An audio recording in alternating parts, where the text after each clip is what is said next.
आज हम बात करेंगे क्या योगी आदित्यनाथ देश के अगले प्रधानमंत्री बन पाएंगे और कैसे अजय मोहन सिंह बिष्ट योगी आदित्यनाथ बने।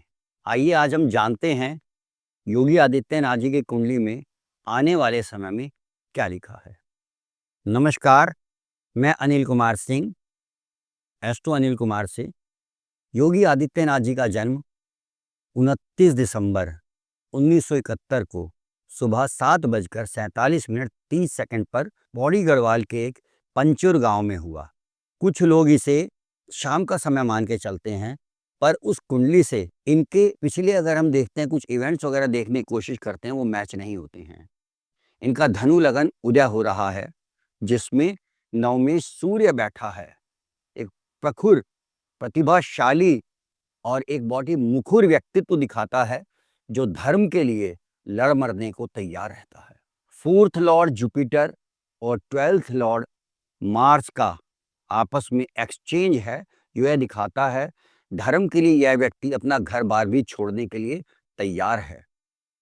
लग्ना लॉर्ड बृहस्पति, 10th लॉर्ड बुध, दोनों इकट्ठे 12th हाउस में हैं, जो है कि दिखाते हैं कि यह व्यक्ति किसी ना किसी संस्था का निर्माण करेगा जो धर्म से संबंधित होगी।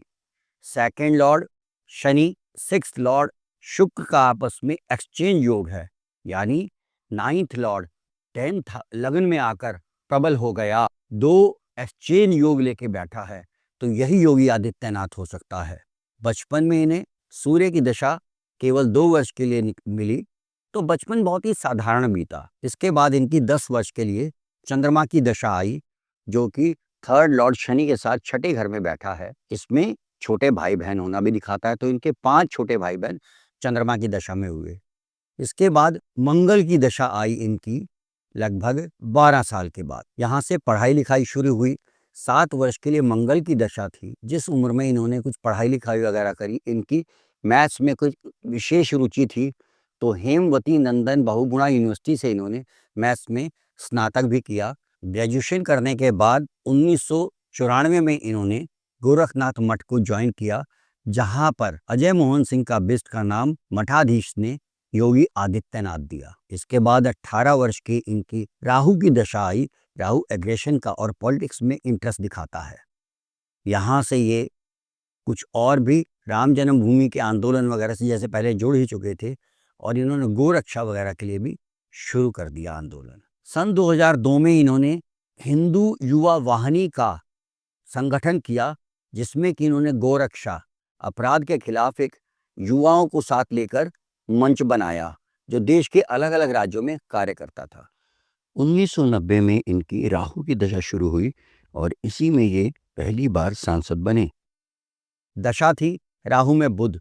बुध 10th लॉर्ड है, जो कि 12th हाउस में जुपिटर के साथ बैठा है, एक शुभ ग्रह के साथ बैठा है। साथ ही साथ हम देखते हैं इस कुंडली में कि बुध की दशा जब आई इनकी राहु में, साथ ही साथ कुछ स्पेशल इवेंट हुआ जो इनकी लाइफ में एक अजीब सा मोड़ लेके आया। 2008 में आजमगढ़ में इनके कॉनवॉय पर एक मेजर हमला हुआ, और जैसा कि सब जानते हैं आजमगढ़ का बादशाह कौन हुआ करता था, वहीं इन्होंने प्रतिज्ञा की थी कि मैं इसे मिट्टी में मिला दूंगा, और उसी आजमगढ़ के बादशाह को आज इन्होंने इस हालत में ला दिया कि उसका कोई नाम लेने वाला नहीं बचा।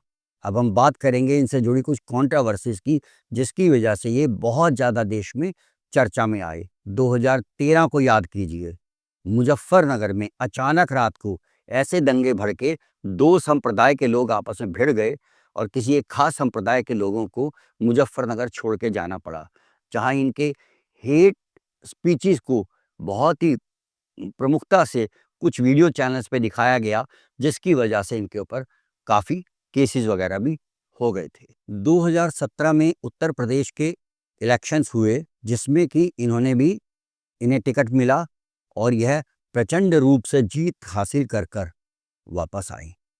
दशा थी इनकी उस समय जुपिटर में शुक्र की।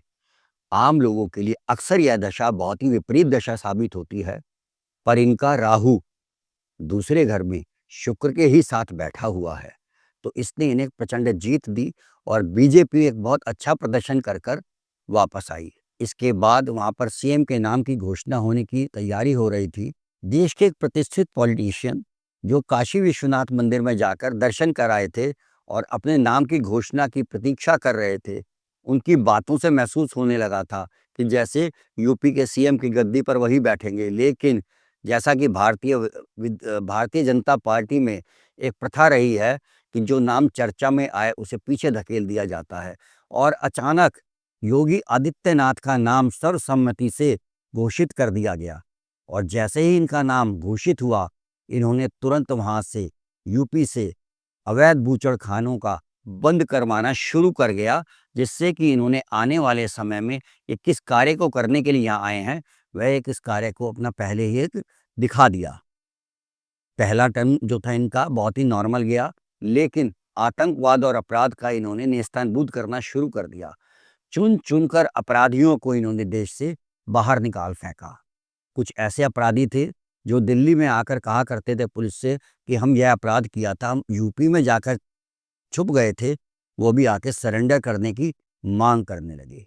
2024 में जब इलेक्शन हुए तब इनकी शनि की दशा चल रही थी। उस समय शनि छठे भाव में बैठा इनकी जन्मकालीन कुंडली का, तीसरे भाव में गोचर कर रहा था।